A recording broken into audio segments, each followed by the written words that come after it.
है सेलिब्रेशन, नाचो धनादन, म्यूजिक बजाओ, कह दो ये सबसे, आज की पार्टी मेरी तरफ से, चांद को बोलो उतरे पलक से, आज की पार्टी मेरी तरफ से। हाय আমি Ipsita, welcome back to my channel. চলে এসেছি আমার একটা নতুন ভিডিও নিয়ে। তো আজকের ভিডিওর শুরুতে ইন্ট্রোডাকশনে এই যে গানটা গাইলাম, এটা একটা ঈদের গান বলতে পারি। তো সবাইকে ঈদের অনেক অনেক অনেক শুভেচ্ছা। আমার যত মুসলিম দর্শকরা রয়েছেন, কেউ ভাই, কেউ বোন, কেউ আবার বয়সে অনেক বড়, আবার বন্ধুও রয়েছে। তো সম্পর্ক আমার সাথে যাই হোক না কেন, যারাই আমার মুসলিম দর্শকরা রয়েছেন তাদের সকলকে জানাই পবিত্র ঈদের অনেক অনেক শুভেচ্ছা। আপনারা খুব ভালো করে ঈদ কাটিয়েছেন আশা করছি। আর এই দীর্ঘ এক মাস রমজান মাস, সেই রমজান মাসে অনেক কষ্ট করে রোজা রেখে তারপর যে আপনারা মনের ইচ্ছাগুলো যেগুলো রেখেছিলেন, আপনারা যে যা চেয়েছেন নিজের মনোকামনা বা মনোবাসনা হিসাবে উপরওয়ালার কাছ থেকে, তারা সবাই তাদের মনোবাসনা বা মনোকামনামূলক যা যা উইশ আছে, যা যা দোয়া আছে, সব দোয়া যেন উপরওয়ালা কবুল করে, সেই শুভ কামনা বা শুভেচ্ছা জানিয়ে আজকে ভিডিওটা শুরু করছি। তো আজকের ভিডিওটা মানে কি বলবো, কি নিয়ে কি না নিয়ে বলতে পারি না, কিন্তু একটা বিষয়, যে বিষয়টা নিয়ে এতদিন ধরে চলছে, সে নিয়েই বেশ কিছু কথা বলবো। তার মাঝখানে আসবে কে? অবশ্যই আসবে মজুমদার, আসবে দালাল মানে সুতো, আর তাছাড়া আরও অনেকের কথা, আর তার সাথে থাকবে সন্দীপ, অবশ্যই সন্দীপ। তো এই যে সন্দীপকে নিয়ে যে একটা টানা পড়েন বেশ কিছু মাস ধরে চলছে, তো সেটা সূত্রপাত কি না, একটি মেয়ে, সেই হচ্ছে গিয়ে সূত্রপাত। যদিও মেয়েটি সবার আগে আসেনি, এসেছে কে? এসেছে সেই মেয়েটির তথাকথিত বয়ফ্রেন্ড। সে আমাদের সামনে তুলে ধরেছে কি, যে এই মেয়েটির সাথে সন্দীপের সম্পর্ক। দেখেছেন ফেক আইডি থেকে মেয়েটির আইডি, যেহেতু মেয়েটির আইডি ছেলেটির অ্যাক্সেস ছিল, সেহেতু সেই আইডি থেকে সে মেয়েটির নাম করে সন্দীপকে সে বিয়ে করবে এরকম কথাও কিন্তু লিখেছে। পরবর্তীকালে সে আবার সেটাকে বাধ্য হয়েছে যাতে সরিয়ে নেয়। পরবর্তীকালে অবশ্য যখন বুঝেছে যে আইনের আওতায় পড়ে যাবে, কারণ এরকমভাবে অন্যের আইডি দিয়ে এমন একটা কোনো কথা, যে কথাটার কোনো বেস নেই, বেসলেস, হ্যাঁ, সেই রকম একটা কথা লিখে সে আইনি ঝামেলায় জটিলতায় জড়িয়ে পড়তে পারে। একদিকে ওই মেয়েটি, অন্য দিক দিয়ে সন্দীপ, দুজনেই চাইলে কিন্তু তার বিরুদ্ধে কড়া কেস দিতে পারে, কড়া ধারায় কেস দিতে পারে, যেভাবে তাদের মানহানি করা হচ্ছে। তো যাই হোক, সেক্ষেত্রে দেখেছেন পরবর্তীকালে ছেলেটি আবার ক্ষমাও চেয়ে নিয়েছে, যে না, আমি লিখেছিলাম, আমি ওটা ভুল করেছিলাম, রাগের বশত কোনো কারণে করে দিয়েছিলাম, ওটার জন্য আমাকে ক্ষমা করা হোক। তো যাই হোক, তখন যখন এই মেয়েটির সমস্ত বিষয়টা আমাদের সামনে আসলো, আমরা হঠাৎ করে কি জানতে পারলাম, যে সন্দীপের সাথে একজনের সম্পর্ক। তো এই যে সম্পর্ক, যার নাম হচ্ছে ঝিমি সাহা, তো শুধু ঝিমি নয়, তার নাম আরেকটা আছে, সেটা হচ্ছে কি জিউ। তো যাই হোক, কেন নাম দুটো আলাদা নিয়ে বলছি, কারণ এই যে মেয়েটি, সে এক একটা সম্পর্কে যখন থাকে এক এক রকমের নাম দেয়। তো এই যে যখন সন্দীপের সাথে তার কথাবার্তা হয়েছিল, আলাপচারিতা হয়েছিল, এটুকু সে মেয়েটিও স্বীকার করে নিয়েছে। প্রথমটা সন্দীপ চিনতে পারেনি, তো সেটা নিয়ে সবাই প্রশ্ন করেছে যে কি ব্যাপার। পরবর্তীকালে আমরা দেখতে পাচ্ছি মেয়েটি তো বলছে হ্যাঁ, মেয়েটির বয়ফ্রেন্ড কল লিস্টে দেখিয়ে দিচ্ছে সন্দীপের নাম। তাহলে সন্দীপ কেন চিনতে পারছিল না? তার কারণ হচ্ছে নাম বিভ্রাট। কারণ সন্দীপ যে মেয়েটিকে পিউ বলে জানতো, ছেলেটি মানে এই মেয়েটির যে এক্স বয়ফ্রেন্ড, সে তার নাম তার মিমি বলে দাবি করেছে। সেই জন্যই স্বাভাবিকভাবেই যে সন্দীপের পক্ষে মিমি বলে কাউকে চেনাটা পসিবল ছিল না, কারণ সেই মেয়েটিকেই ও পিউ বলে জানে। তো এই যে সন্দীপ প্রথম না চেনার একটা ভান, অনেকেও দাবি করেন যে যদি সত্যিই সন্দীপের সাথে মেয়েটির কিছু না থাকবে, তাহলে মেয়েটিকে প্রথমে না চেনার ভান কেন করছিল? কারণ এই জন্যই, কারণ ওই মেয়েটির নাম যে ঝিমি, সেটা সন্দীপ জানতো না। ও যখন থেকে পিউ নামটা এসছে তখন থেকে কিন্তু চিনতে পেরেছে। আশা করি বিষয়টা ক্লিয়ার হলো। তো এই যে বিষয়টা যখন আমাদের সামনে আসে, তখন কি আসে, এই মেয়েটির পাস্ট কিছু ঘটনা আমাদের সামনে চলে আসে। তো সেই পাস্টটা কে নিয়ে এসছে? সেই পাস্টটা নিয়ে এসছে মেয়েটির বয়ফ্রেন্ড। তো কার মাধ্যমে নিয়ে এসছে? অবশ্যই পাশের দেশের যে আর কি আছে স্লেভ হার্ট, স্লেভ মানে গোলাম, স্লেভ হার্ট, তার মাধ্যমেই কিন্তু পুরো বিষয়টা সামনে আসে যে মেয়েটির চরিত্র কত খারাপ। তো এখন কিন্তু আমরা পরিষ্কার বুঝতে পারছি, যারা যারা আগে বুঝতেন না তারা কি এখন এটা বুঝতে পারছেন যে ঘুরে ফিরে সব রকমের সব খবর কি করে এই পাশের দেশের স্লেভ হাটের কাছেই পৌঁছায়। হ্যাঁ, আমরা ভারতে রয়েছি, ভারতে আমাদের কাছে পৌঁছানোটা খুব ইজি, সেখানে কি করে খবরগুলো ওই স্লেভ হাটের কাছে পৌঁছে যেতে পারে। তো সেটা একটা মাত্রই কারণ হচ্ছে গিয়ে এই দেশ থেকে বেশ কিছু মানুষ তারা ইচ্ছা করেই ওর সাথে যোগাযোগটা করিয়ে দিচ্ছে, যাতে কিনা মানে যে কথাগুলো এখান থেকে বলা সম্ভব নয়, আইনের আওতায় পড়ে যাবে, সেটা যেহেতু ওই দেশের সমস্ত কিছু আলাদা, যেহেতু ওই দেশের নিয়ম আলাদা, কানুন আলাদা, ওই দেশের আইন আলাদা, সেই দেশের আইনের আওতায় আসবে না, সেই জন্য ওকে এই জিনিসগুলো দেওয়া হয়। নাহলে দেখুন এই যে ঝিমির যে বয়ফ্রেন্ড হনু সোনা, সেই হনু সোনার সাথে কিন্তু প্রথম থেকেই কথা হয়েছে কার, এই আমাদের থালিকা বেঙ্গান মানে রিমের কথা হয়েছে। তাহলে রিমের সাথে যখন কথা হয়েছিল, রিমকেও নিশ্চয়ই এই মেয়েটির চরিত্র সম্পর্কে সমস্ত কিছু বলেছিল, কিন্তু তার পক্ষে সেটা নিজের ভিডিওর মধ্যে উইদাউট প্রমাণ কিছু বলা তার পক্ষে সম্ভব না। সেই জন্য বোঝাই যাচ্ছে সেই হয়তো যোগাযোগ করিয়ে দিয়েছে যে একটা কাজ করো, পাশের দেশে আমাদের একজন গোলাম আছে, তুমি তার সাথে যোগাযোগ করো, তুমি মানে তাকে সমস্ত খবর দাও, সে আরো বেশি করে নুন মশলা সমস্ত কিছু চিনি মাখিয়ে, বেশি করে মশলা মাখিয়ে সবার কাছে পরিবেশন করবে। কারণ আমরা এখান থেকে যতই যাই বলি, যতক্ষণ না ওই দেশ থেকে মশলা মাখিয়ে নুন লঙ্কা মাখিয়ে দেওয়া হয়, আমাদের এখানকার দর্শকরা ভালোভাবে খায় না, ভালোভাবে খায় না। এই খবরাখবর সব খবরাখবরই কিন্তু এদেশ থেকেই আমাদের এখানকার যারা যারা আছে ক্রিয়েটার, তাদের ভায়া হয়ে তারপর গেছে গিয়ে ওই দেশে। যেমন কিনা এই ফোকলার বন্ধুরা, যারা কিনা একটার পর একটা ফোকলার সব ভান্ডা ফাঁস করেছে, তারাও কিন্তু ডাইরেক্ট গিয়ে এই স্লেভের সাথে যোগাযোগ করেনি, তারা আগে যোগাযোগ করেছে সন্দীপের সাথে, মজুমদারের সাথে। যেহেতু মজুমদার বা সন্দীপ তারা এই খবরগুলো বা এই কথাগুলো নিজেদের ভিডিওর মধ্যে বলতে পারবেন না, তাই জন্যই তারাও এই খবরগুলো পাস অন করেছে কোথায় না, ওই পাশের দেশে, যে তুই আরো ভালো করে তেল মশলা নুন সব মাখিয়ে দর্শকদের ভালো করে খাওয়া। তো এই মেয়েটির সাথে যে সন্দীপ কথা বলে, আর কথা বলার থেকেও সম্পর্কটা একটু বেশি আগে এগিয়েছে, এইটা মোটামুটি কিন্তু একটা আভাস পেয়েছিল এই সন্দীপের দিদি। সেটা কেন বলছি, অবশ্যই ভিডিওর মধ্যে আছে বলেই বলছি। তো দেখুন, আমি কিন্তু আগেই বলেছিলাম যে যেদিন আমি দেখা করতে গেছিলাম ওর বান্ধবীর সাথে, মানে তার বান্ধবীর বাড়িতে ওর সাথে দেখা করতে গেছিলাম, সেদিন কিন্তু আমি ও আর সন্দীপ একসাথে করে কথা বলেছি। সেখানে আমি বারবার করে বলেছি যে ভাইয়ের জন্য খুব সুন্দর বউ নিয়ে আসবো, খুব সুন্দর বউ নিয়ে আসবো। সন্দীপ তখন হেসে বিষয়টা উড়িয়েছে, আর সন্দীপের দিদিও হ্যাঁ হ্যাঁ হ্যাঁ হ্যাঁ করে ফোনের মধ্যে বিষয়টা উড়িয়েছে। তারপর যখন সন্দীপ ফোনটা রেখে দিল, তখন কিন্তু আমাকে এই দিদি পরবর্তীকালে বলেছিল, ওই দিনই খেতে খেতে আমাকে বলেছিল যে অত চিন্তা করতে হবে না, ভাইয়ের জন্য অত চিন্তা করতে হবে না, ভাইয়ের মেয়ে আনার জন্য অত চিন্তা করতে হবে না, ভাই নিজেই নিজের জন্য মেয়ে দেখে নিয়েছে। আমি তখন জিজ্ঞাসা করেছিলাম কে কি বৃত্তান্ত, তখন আমাকে বলল কি যে ও সেরকম কিছু না, যখন হবে তখন ভাই নিজেই বলবে। আবার এদিকে আমাকে বলছে যে মেয়ে দেখতে হবে না, এদিকে শুনেছি ওই বান্ধবীর বাড়িতেই শুনেছি যে ও সন্দীপের জন্য অন্য একটা মেয়ে দেখে রেখেছে। তাহলে বলুন এই কথাটা কতটা বিশ্বাসযোগ্য? তো আমি যতদূর জানি, হ্যাঁ হয়তো কোনো মেয়ে সম্পর্কে কথা হয়েছিল, কিন্তু সেটা এতদূরও কিছু এগোয়নি যে সন্দীপ সেটাকে বাতিল করেছে, সেই রাগ এই দিদি ওর ওপর ছাড়বে। আসলে বিষয়টা কিছু না, আসলে বিষয়টা এটাই যে দিদি যে দিদি কিনা এতদিন সন্দীপ আর সন্দীপের পুরো ফ্যামিলিটাকে কন্ট্রোল করছিল, সন্দীপকে ভালো মন্দ নিজেই স্বীকার করেছেন, সব অ্যাডভাইস দিয়েছে।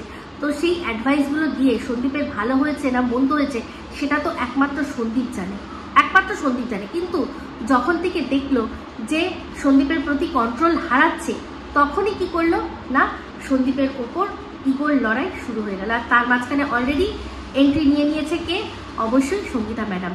তো যেই দিদি এতদিন সন্দীপদের পুরোপুরি পরিচালনা করছিল, সেই সন্দীপরা এখন কিন্তু এই পাতানো দিদির থেকেও সঙ্গীতাদির কথার উপর বেশি আর কি, যেটাকে বলে ডিপেন্ড করা বলুন বা বেশি সেটাকে গুরুত্ব দেওয়া বলুন, সে দিচ্ছিল। তো সেখানে কি হচ্ছিল, আস্তে আস্তে আস্তে আস্তে এই দিদির গুরুত্ব কমছে। যে আইনের ভয় সন্দীপ একসময় পেত, সেই আইনের পুরো দিকটা কে সামলাচ্ছে, সঙ্গীতা দি। আর এখানে আর এই যে কন্ট্রোভার্সি বা ইউটিউবের বিষয়টা, সেটা আস্তে আস্তে দেখতে পাচ্ছে কি যে এই দিদি নিজের ইগোর জন্য সম্পূর্ণ নষ্ট করে দিচ্ছে সন্দীপের ইমেজটা। একটা কথা চিন্তা করুন, সন্দীপ যখন বলছিল যে সবাই বলছে বলুক, তুমি তো আসল বিষয়টা জানো, তাহলে তুমি কেন আমাকে এই উল্টোপাল্টা কথাগুলো বলছো, দাড়ি কাটা নিয়ে শুরু করে সমস্ত কিছু। তো নিজেই বলেছিল, মানে এই বিষয়টা পরিষ্কার বোঝা যাচ্ছে যে যখন সন্দীপের সাথে তার যে সো কল্ড বন্ধু ঝিমি সাহা কথাবার্তা যখন হচ্ছিল, তখন সমস্তটাই দিদি জানে। আর অবশ্যই দিদি কিন্তু তাতে সম্মতি ছিল যে যাতে ভিউজের জন্য একটু ভিউজের জন্য সুবিধা হয়। কেন? কারণ তখন এই দিদি সো কল্ড মিনা তার ভিডিওর মধ্যে লোকে খুঁজতে যাচ্ছে যে কোথায় আছে তার গোপালদা, কোথায় আছে ফোকলা, কোথায় আছে কবিতা চোর, কোথায় আছে বউ চোর তার ভিডিওর মধ্যে থেকে। সেক্ষেত্রে এই দিদি মানে বুদ্ধি দিয়েছে, তুমিও এমন এমন কিছু রাখো যাতে দর্শকদের কিউরিসিটি আসে। আর তারই ফল হচ্ছে মাম্মাম শোনা গেল, সেটা সন্দীপ কাটলো না। তারপর হচ্ছে গিয়ে হাতের দুটো হাত দেখা যাচ্ছে, কি যেন ভাত বেড়ে নিচ্ছে, খেতে দাও, হ্যানা তারা যা যেটুকু যা শোনা গেছে, এই সমস্ত কিছু হয়েছে এই দিদির কিন্তু তদারকিতেই হয়েছে। পরিষ্কার বোঝা যাচ্ছে, এটা পরিষ্কার বোঝা যাচ্ছে। কারণ সেই সময় এই দিদিও জানতো না যে এই ঝিমি সাহা তার পাস্ট কি রয়েছে, সেও জানতো না। সেও বুঝেছে বা ভেবেছে এটি একটি সাধারণ ভালো মেয়ে, হ্যাঁ, তার সাথে সন্দীপ কথা বলতেই পারে, ঘুরতেই পারে, তার বাড়িতে তাকে নেমন্তন্ন করতে পারে, ডাকতে পারে, তার সাথে কোথাও ঘুরতে যেতে পারে। সেই সব ভেবে সেও কিন্তু চুপ করে থেকেছে, আমাদেরকে কিচ্ছু জানায়নি। চিন্তা করে দেখুন, দিনের পর দিন আমাদের বলেছে কি যে কাকু কাকিমার সাথে আমার খুব ভালো সম্পর্ক। কাকু কাকিমা নয়, আমার বাবা মা। আমি এটা আমার একটা নতুন বাপের বাড়ি পেয়েছি, যে জন্য কিনা সন্দীপরা তাদের এই ভাইফোঁটা দেওয়ার নিয়মটা পর্যন্ত বদলে দিয়ে ভাইফোঁটা নিল ওই দিদির সম্মান রক্ষার্থে। রাখি পড়লো, ভাইফোঁটা দিল। সে সন্দীপের দিদি হয়ে উঠলো, তার বাবা মায়ের মেয়ে হয়ে উঠলো, তাদের ভেতরকার সব গোপন কথা জানলো। জেনে সে কি বলছে যে অনেক কিছু জানি, কিন্তু আমি বলবো না, কারণ কথা দিয়েছি কাকু কাকিমাকে যে হাজার ঝগড়া হলেও আমি কিন্তু তোমাদের এই গোপন কথাগুলো বলবো না। তার মানে বুঝিয়ে দিল যে কাকু কাকিমা ওপর যা দেখায়, তাদের যে রূপ, সেটা কতটা ফেক। তারা ভেতর নিশ্চয়ই এমন কিছু গোপনীয়তা বহন করে চলে, যেটা দর্শকরা জানলে ওনাদের ওপর থেকে হয়তো কোনো রকমভাবে বীতশ্রদ্ধ হয়ে যাবে বা তাদের মুখের মুখোশ খুলে যাবে। কিছু না বলেও কাকু কাকিমা সহ সন্দীপকে পুরোপুরি দর্শকদের সামনে ভিলেন সাজিয়ে দিল, কান্নাকাটি সমস্ত কিছু করে। আজকে সন্দীপ যখন বলছিল যে হেটার্সরা তো বলছেই, হেটার্সরা নানান কথা বলছে, তার সাথে সাথে আরও দুজন, তাদের মধ্যে এক হচ্ছে দীপ্তিদি, এক হচ্ছে রিম্পা। এরা দুজন সমানে যারা সন্দীপকে নিয়ে নেগেটিভ ভিডিও করে, তারা যা প্রশ্ন করছে, তারাও দর্শকদের কাছে নিরপেক্ষতা বজায় রাখার জন্য সেই প্রশ্নগুলোই তুলে ধরছে যে এটার উত্তর দাও, সেটার উত্তর দাও। সেখানে এই দিদি সমস্ত কিছু জানে, তার সাথে কথা হয়েই ছিল যে কিছু জিনিস আমরা করব কন্ট্রোভার্সির জন্য। তার মধ্যে অনেক জিনিস আছে যেগুলো কিন্তু ফেক। এই যে একটা দিন, যেদিন কিনা ওরা বসিরহাট কোর্টে গেছিল, আর সেখানে গাড়ির মধ্যে আমাদের সোনা বাবাকে সামনে রেখেছিল কে না, এই দিদি। সেই দিদি কিন্তু তার ভিডিওর মধ্যে, বা ভাইও কিন্তু ভিডিওর মধ্যে কোনো রকমভাবে সেটা বুঝতে দেয়নি বা বলেনি। কিন্তু সেটা ওই সোনা হোটেলে খাওয়ার সময়, গাড়ি থেকে নামার সময় দেখে আমি কিন্তু দর্শকদের বুঝিয়েছিলাম যে ওদের যে সোনা বাবাকে আগলে রেখেছিল গাড়ির মধ্যে, সে সোনা বাবার পিসি। ঠিক আছে, সে সোনা বাবার পিসি। তো এই যে এরকমভাবে যাচ্ছে অথচ দর্শকদের জানাচ্ছে না, এগুলো তো একটা কন্ট্রোভার্সির সৃষ্টি করার কারণ হতে পারে, তাই না? কন্ট্রোভার্সি সৃষ্টি করার কারণ যে যদি সত্যি মানুষের মনে এটা আসতে পারে, যদি সত্যিই তুমি পিসি হও, যদি সত্যিই তুমি সন্দীপের দিদি হও, তাহলে তুমি ওদের সাথে গাড়ি করে যাচ্ছ, সেটা তুমি কেন দর্শকদের বলতে দিচ্ছ না, কেন তুমি জানতে দিচ্ছ না? মনে করে দেখুন, প্রথমের দিকে কিন্তু জানায়নি, পরবর্তীকালে তারপর আমি তো ভিডিওর মাধ্যমে দেখেছি, আর সেই জন্যই বলেছি, দর্শকদের সামনে তুলে ধরেছি। তাহলে এরকম প্রচুর জিনিস রয়েছে যেগুলো কিনা ওরা শুধুমাত্র কন্ট্রোভার্সির জন্য আর ভিউজের জন্য একটা দুটো জিনিস করতো, পরবর্তীকালে আমরা সেটা বুঝতে পেরেছি। তাহলে সেই দিদি কি করে সন্দীপের উপর আঙুল তুলতে পারে যে বলো ওই মেয়েটির সাথে কি ব্যাপার আছে? মেয়েটি ইচ্ছা করে, আমি কিন্তু প্রথম থেকেই বলছিলাম, মেয়েটি ইচ্ছা করে এমন এমন কথা এমন ভাবে বলছে যাতে দর্শকরা এটা বোঝে যে মেয়েটির সাথে সন্দীপের কোনো সম্পর্ক আছে। সুন্দর করে উপমা দিয়ে সমস্ত কিছু বুঝিয়ে দিয়েছিলাম, তা সত্ত্বেও এরা বুঝবার নয়। হ্যাঁ, তার মধ্যে সন্দীপের রাগ দিদির ওপরই হবে, কারণ সেই দিদি তো সমস্তটা জানতো যে কিসের জন্য এই একটা টুকরো টুকরো কন্ট্রোভার্সি ছোঁয়া ভিউজের জন্য রেখেছিল। আর এখন সেই দিদি যদি হেটার্সদের সাথে সমস্যারে গলা মিলিয়ে জিজ্ঞাসা করে বা বলে যে বলো কি বিষয় আছে, তাহলে ভাইয়ের তো রাগ উঠবেই। তো সেই জিনিসটাই করেছে। যখন ঝিমিকে নিয়ে তুঙ্গে কন্ট্রোভার্সি যখন তুঙ্গে, তখন সঙ্গীতাদি পরিষ্কার বলে দিল যে তোমরা যারা সন্দীপকে নিয়ে ভিডিও করছো, যদি সন্দীপের হয়ে কিছু না বলতে পারো তাহলে তোমরা ভিডিও করো না।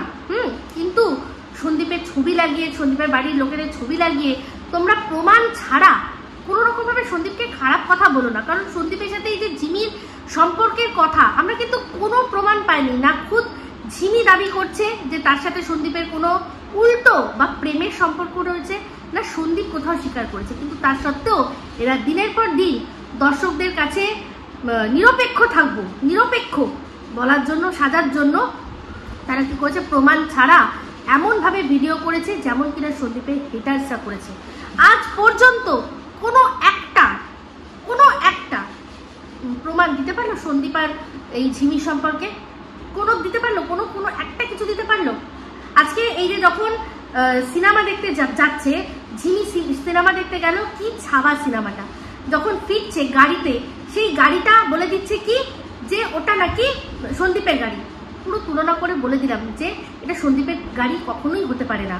তো তারপর যে সন্দীপ তার দোলের আশেপাশে একদিন ভিডিও দেয়নি, মানে দুদিনের ভিডিও মিলিয়ে একদিন ভিডিও করেছে।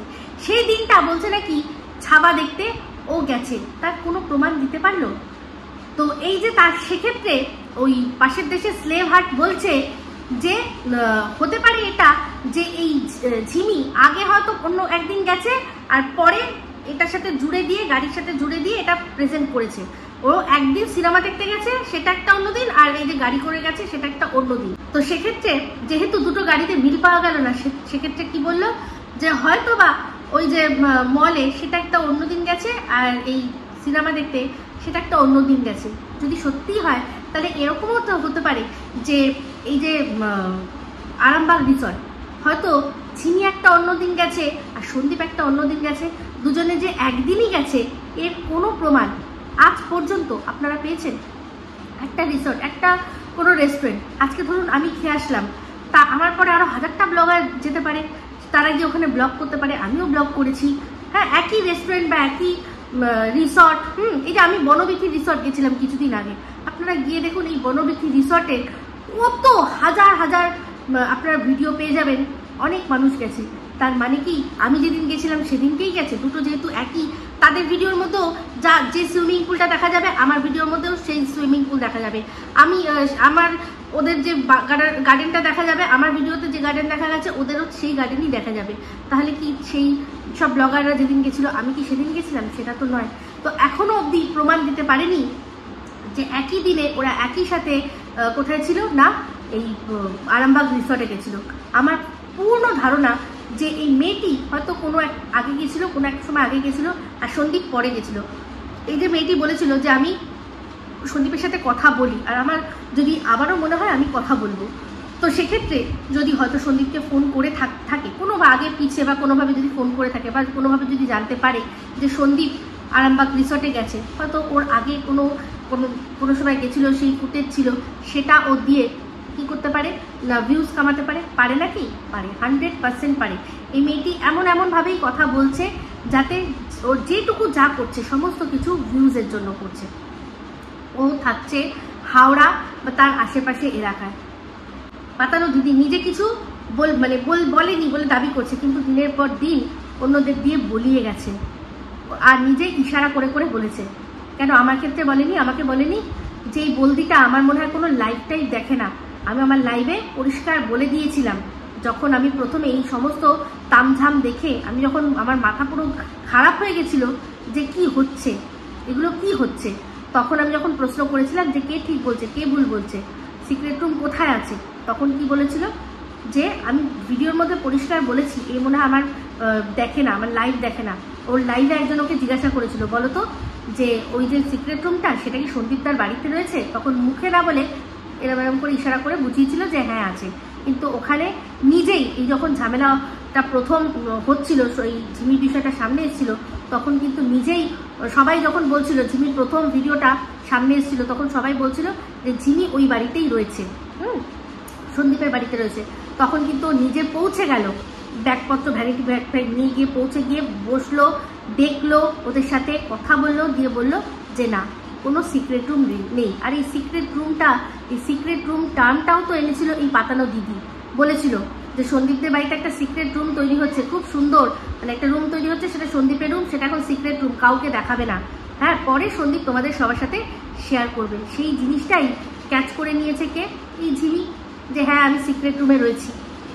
তাহলে এখানে তো বোঝাই যাচ্ছে ঝিমি যা করেছে সম্পূর্ণ নিজের ভিউজের জন্য করেছে, ওকে তো এখানে দোষ দেওয়া যায় না, কোনোই দোষ নেই ওর, ও যা করেছে ভিউজের জন্য করেছে, নিজের চ্যানেল গ্রো করার জন্য। প্রত্যেকটা মানুষ যারা ইউটিউবে এসছে তারা তাই করবে, কিন্তু এই যে পুরো বিষয়টার মধ্যে চিন্তা করে দেখুন যে এই মজুমদার কি পেল আর ও কি হারালো, ও কি পেল। আজকে সঙ্গীতাদির মতো একজন মানুষ যে কিনা ওকে এতটা ভালোবাসা দিয়েছে, সেই সঙ্গীতাদিকে ও বললো কি যে তার দিদিভাইয়ের মাথা খারাপ হয়ে গেছে, দিদিভাইয়ের ইউটিউবের কেরিয়ার শেষ, দিদিভাই তুমি রেস্ট নাও, ঠিক আছে। সন্দীপকে কি বললো, সন্দীপ যখন দাড়ি কাটছে না, তারপর এই যে সন্দীপ যখন ওকে বাড়িতে আসতে বারণ করে দিল, তখন কি বললো যে সন্দীপের কেরিয়ার শেষ, ইউটিউবের সন্দীপের কেরিয়ার শেষ। তারপর আমি যখন এটা নিয়ে প্রতিবাদ করলাম, আমাকেও সেম কথা বললো যে আমার ইউটিউবের কেরিয়ার শেষ, ঠিক আছে। তো সেটা শেষ না শুরু বা নতুন করে শুরু, সেটা তো সম্পূর্ণ উপরওয়ালার হাতে। ও কোনো ভগবান নয় যে সবার ডেস্টিনি ঠিক করে দেবে। সবচেয়ে বড় তার নিজের কেরিয়ারের কী অবস্থা, সে নিজে কি পেলো আর কি হারালো। সঙ্গীতাদির মতো একজন মানুষ যে কিনা ওকে এত ভালোবাসা দিয়েছিল, তার মানে সম্পূর্ণ যে বিশ্বাসটা ওর প্রতি ছিল, আজ একটু হলেও সেটা খর্ব হয়নি। সন্দীপের মতো একটা ভাই আর ওদের ফ্যামিলির মতো একটা ভালো ফ্যামিলি, যেটাকে ও নিজের বাপের বাড়ি বলে মেনে সবার কাছে বলেছিল, আর ওরাও সত্যি ওকে সেরকম জায়গায় দিয়েছিল, সেই বাপের বাড়িটাও সে হারালো। আর আমার কথা তো ছাড়ো, আজকে নিজের আত্মীয়রাও কারোর বিপদে এগিয়ে আসে না। সেখানে ওর স্বামীর অসুস্থতায় আমি ওর সাথে সারাক্ষণ ফোনে ফোনে যোগাযোগ রেখেছি, কলকাতায় আসছে, বলেছিলাম যে তুমি আসো, যদি সম্ভব হয় আমি যাব, গিয়ে দেখা করব। তো সেক্ষেত্রে আস্তে আস্তে এত রাত হয়ে গেছে, আমি আরামসে বলতে পারতাম যে এত রাত হয়ে গেছে তো আমি কাল সকালবেলা যাব, কিন্তু তার সত্ত্বেও আমি ওই রাত্রিবেলা গেলাম। শুধু আমি নয়, আমার হাজব্যান্ড আমাকে সাথে করে না নিয়ে গেলে তখন আমি যেতে পারতাম না। রাত 1টা-2টোর সময় আমি কি করে যাব, একটা হসপিটাল বলুন আর যেখানেই বলুন, আমি তো রাত 1টা-2টোর সময় যেতে পারতাম না একা একা। তো আমার হাজব্যান্ড সে আমার সাথে গেল, আমার ছোট বাচ্চাকে আমার মেয়ে সারা রাত ধরে মানে না ঘুমিয়ে জেগে থেকে পাহারা দিল, কারণ স্বাভাবিক ও আমাকে ছাড়া ঘুমায় না, ও এমনিতেই সারা রাত মোটামুটি জাগে। তো সেক্ষেত্রে আমার মানে মেয়ে সে ঘুম তার নষ্ট করে ভাইকে পাহারা দিল, যে মা গেছে একজনের বিপদে তার পাশে দাঁড়াতে, এটা ভেবে। সেই মেয়েটাকে নিয়েও নোংরামি করতে ছাড়েনি এই মজুমদার, সেই মেয়েটাকে নিয়েও নোংরামি করতে ছাড়েনি। যেদিন এসেছিল আমাদের বাড়িতে সেদিন আমার মেয়ের জন্মদিন ছিল, শুনেছিলাম পরে নাকি দুঃখ করেছিল যে সাথে করে কিছু নিয়ে আসতে পারিনি। ভেবেছিলাম যে সাথে করে কিছু আসুক, নিয়ে আসুক না নিয়ে আসুক, হয়তো আশীর্বাদটা মন ভরে করে গেছে, কিন্তু সেই মেয়েটিকে নিয়ে যখন নোংরা কথা বলতে ছাড়েনি, তখন বুঝলাম যে আশীর্বাদও নিয়ে সাথে করে আসেনি। একটা মেয়ের জন্মদিন, একটা ছেলে মেয়ে সবার জন্মদিনে গিফট তো তুচ্ছ জিনিস, আসল হচ্ছে আশীর্বাদ।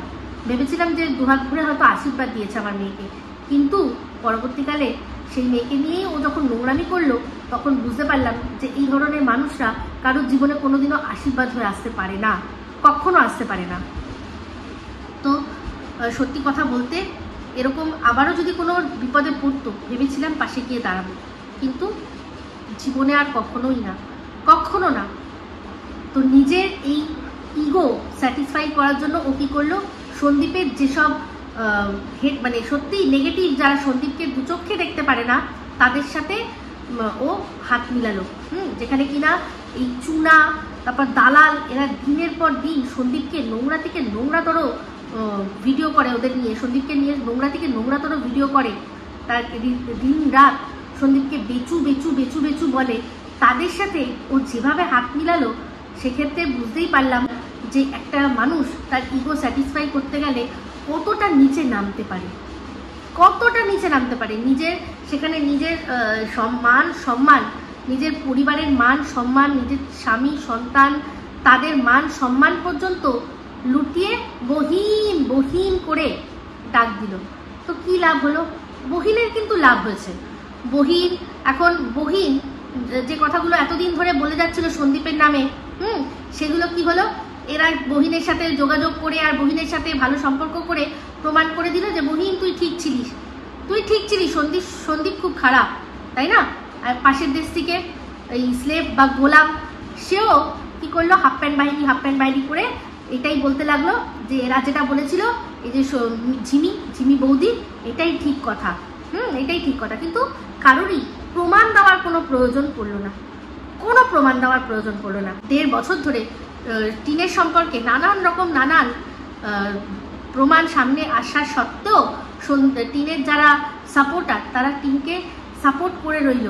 আর এখানে শুধুমাত্র ওই মেয়েটিকে কোনো রকমভাবে হারাতে হবে, সেই জন্য যদি সন্দীপকে পুরোপুরি ডুবিয়ে দিতে হয় সেটুকুও আমরা ডুবিয়ে দেবো। তো এই পুরো ঘটনায় সবচেয়ে বেশি লুজার যদি কেউ থাকে সেটা হচ্ছে এই মজুমদার, সবচেয়ে বেশি লুজার। সে মানে একেবারে ধোবিকা কুত্তা, না ঘরকা না ঘাটকা। এখন ও যতই বহিনের মুখোশ খুলুক না কেন, দুদিন আগে আমাকে নিয়ে নোংরা কথা বলার জন্য যা চুমু ও বহিনকে দিয়েছে, দর্শকরা কিন্তু এত সহজে সেটা ভুলে যাবে না, এত সহজে ভুলে যাবে না। আমার সাথে যে বলে না যে আমার সাথে ওর কী হয়েছিল, হ্যাঁ আমি সেটাই বলি যে আমার সাথে কি হয়েছিল, আমার সাথে কিচ্ছু হয়নি, কিন্তু যে সন্দীপকে ছোট করবে আমি অবশ্যই তার বিরুদ্ধে মুখ খুলব। তো সেখানে দুজন দুরকমের কথা বলছিল, সেই জন্যই প্রশ্নটা করেছি, সেই জন্যই জিজ্ঞাসা করেছি, এমন কিছু খারাপ কাজ করিনি। কিন্তু সে জানে যে সে উত্তর দিতে পারবে না, তাই জন্য কি করতে হবে, এই যে আর কালকে নিজের লাইভেই বলেছে যে কারোর সম্পর্কে যদি বারবার করে মিথ্যে কথা বলা হয় আর তাহলে কি হয়, দর্শকরা সেটা মেনে নেয়। যেই পলিসিটা কিনা এই দালাল খেলেছিল সেই পলিসিটাই কিন্তু খেলেছে এই মজুমদারও। তো সেই রকমভাবেই আমাকে আর সন্দীপকে সবার সামনে খারাপ করেছে। তো ঠিক আছে, কোনো যায় আসে না। আমি একটাই জিনিস জানি যে মারনে वाले से बचाने वाले का हाथ बहुत बड़ा होता है। যেখানে সন্দীপের সম্পর্কে কোনো রকম কোনো বিন্দুমাত্র প্রমাণ নেই, কিছু নেই, মেয়েটি দিব্যি যার সাথে সন্দীপের সম্পর্ক জড়িয়েছিল, মেয়েটি দিব্যি তার মতো ঘুরছে বেড়াচ্ছে, নিজের মতো নিজের লাইফ কাটাচ্ছে, আর মাঝখান থেকে সন্দীপকে কি করে দিল, প্রমাণ ছাড়াই সন্দীপকে শুধুমাত্র ইগো আর জেদের ঠেলায় সন্দীপের পুরো মানে ভিউজগুলো সর্বনাশ করে দিল। আর পারবে সন্দীপের সেই ভিউজ ফিরিয়ে দিতে? জানি না পারবে কিনা। তবে আমি একটাই কথা সন্দীপকে বলবো যে নিজের মতো নিজের কাজ করে যাও, আর বজরংবলীকে ডেকে যাও, নিজের কর্মের ফল ঠিক পাবেই, আশা হারাবে না। যেমন কিনা আমিও আশা হারাইনি, যত কমই হোক না কেন ভিউজ, তাও ভিডিও করে যাব, দর্শকরা ঠিক একটা না একটা সময় বুঝতে পারবে। যাক, এই বলেই ভিডিওটা এখানে এন্ড করছি। যদি ভালো লাগে তাহলে অবশ্যই লাইক শেয়ার কমেন্ট করতে ভুলবেন না। যারা চ্যানেলটা সাবস্ক্রাইব করেননি তারা সাবস্ক্রাইব করে নেবেন। সবাই ভালো থাকবেন, সুস্থ থাকবেন। আবার আসছি খুব শীঘ্র নতুন ভিডিও নিয়ে। টাটা।